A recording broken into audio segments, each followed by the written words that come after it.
Bienvenue, chers téléspectateurs d'Afro Info 243. Un calme précaire s'observe sur l'axe Mabinga-Rwindi et Kibirizi-Kishiché dans les Rutshuru. De violents combats se poursuivent cependant à Kiuli, Mushaki-Kingi, Malehe dans les Massissi. Les mécanismes conjoints élargis de vérification étaient à Mubambiro le mercredi pour un constat. De rudes affrontements sont signalés aux alentours des Saké dans les territoires de Massissi depuis ce matin de ce vendredi 10 mars entre les forces armées de la RDC et les terroristes du 1-23 RDF.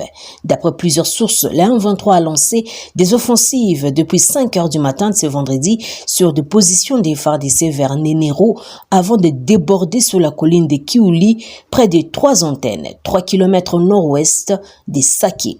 La flotte aérienne des forces armées de la RDC, dont les hélicoptères d'attaque et des avions de chasse Sukhoi 25, a été mise à contribution dans la journée pour infliger de lourdes pertes aux terroristes du 1-23 afin de les repousser loin des Saké, cité située à moins de 30 km de Goma.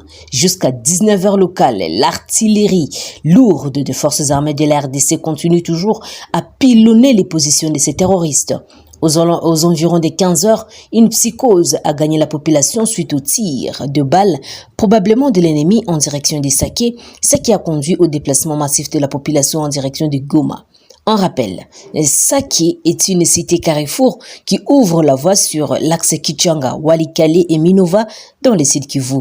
Manifestement, le 1-23 cherche à couper ces derniers points de passage des ravitaillements de Goma, étant actuellement les seuls passages qui relient la ville touristique de Minova, les restes des actes étant déjà coupés par ces terroristes.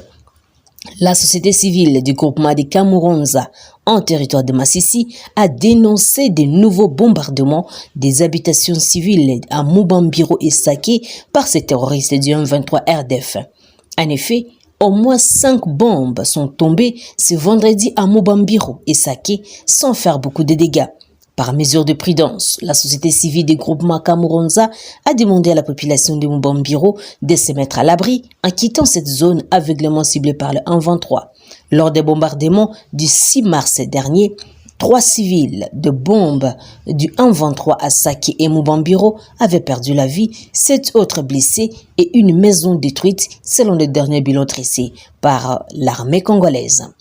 Un avion d'aide humanitaire européen d'urgence et le premier d'un pont aérien annoncé la semaine dernière a atterri vendredi à Goma, dans l'est de la République démocratique du Congo, pendant que des combats faisaient rage à moins de 30 km de la capitale provinciale du Nord Kivu. C'est le premier avion. Il y a un autre qui va atterrir la semaine prochaine et d'autres qui vont sans doute se mettre en place, a déclaré aux journalistes sur les tarmacs de l'aéroport de Goma, l'ambassadeur de l'Union européenne en RDC, Jean-Marc Chantenier.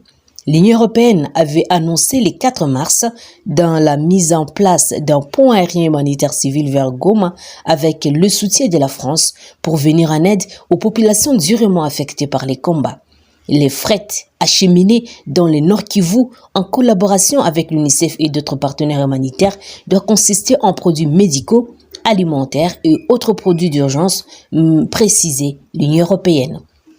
L'appareil arrivé vendredi à Goma a apporté quelques 35 tonnes d'aide, tentes, matelas, kits d'hygiène et matériel médical, et Goma est le chef-lieu du province du Nord Kivu, province dans laquelle un 23 soutenu par le Rwanda, c'est le Kinshasa et les experts des Nations Unies, a conquis depuis des années dernières de vastes pans de territoires. La plupart des voies terrestres d'approvisionnement de la cité sont coupées et Goma se retrouve coincé entre le Rwanda à l'est, les lacs Kivu au sud, les terroristes du 1-23 au nord et à l'ouest. La ville compte plus d'1 million d'habitants auxquels se sont ajoutés des milliers de déplacés de guerre chassés de leur village par des combats. Selon les autorités, près de 600 000 personnes seraient ainsi arrivées dans la ville et ses environs et ces derniers mois, a déclaré l'ambassadeur de l'Union européenne. Ce qui se passe dans l'est du Congo est intolérable, a lancé à ses côtés l'ambassadeur de France, Bruno Aubert. Outre le 1-23, de multiples groupes armés sévissent dans la région depuis près de 30 ans. À Genève, le Haut Commissariat de l'ONU pour les réfugiés HCR a fait part de son inquiétude pour les déplacés du conflit avec le 1-23. En un an, plus de 800 000 ont dû fuir leur maison et rien qu'en février, ils étaient 300 000. Le besoin de la population vulnérable se multiplie alors que les conditions déjà difficiles se détériorent et que les ressources des sites surpeuplés cèdent sous la pression des nouveaux arrivants, a déclaré Mathéus, qui est le porte-parole de UNHCR. Les équipes humanitaires, a-t-il ajouté, font état des témoignages horribles de violations des droits humains. Psychose sur le terrain, selon des sources locales, après une journée d'accalmie jeudi, les affrontements ont repris vendredi matin à l'ouest de Goma, au niveau du village de Murambi, à moins de 30 km de la ville. Entre ces villages et Goma se trouve dans la cité de Sake, considérée comme les derniers verrous sur la route vers la capitale provinciale. La population est de nouveau dans la psychose, a déclaré par téléphone à l'agence France Presse Léopold Boussanga, qui est le président de la société civile de Sake. Dans la matinée, les habitants de Sake ont noté l'engagement dans les combats d'un avion de chasse et des hélicoptères de l'armée congolaise. Et d'autres combats sont signalés plus au nord, à environ 70 km de Goma, selon un responsable local. Après plusieurs annonces d'arrêt des hostilités restées sans effet, un cessez-le-feu était censé entrer en vigueur le mardi. Et la veille, le secrétaire général de l'ONU, Antonio Guterres, exhortait la rébellion à se conformer à cette trêve, tandis que le samedi dernier, le président français Emmanuel Macron, en visite à Kinshasa, menaçait des sanctions les partis au conflit qui ignoreraient cette nouvelle échéance. Mais les armes ne sont pas tues. Un plan de désescalade existe.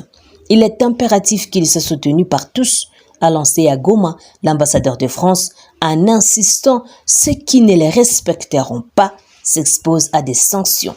Une délégation du Conseil de sécurité des Nations Unies est arrivée jeudi soir à Kinshasa pour une visite de 3 jours en RDC. Elle doit séjourner samedi et dimanche à Goma.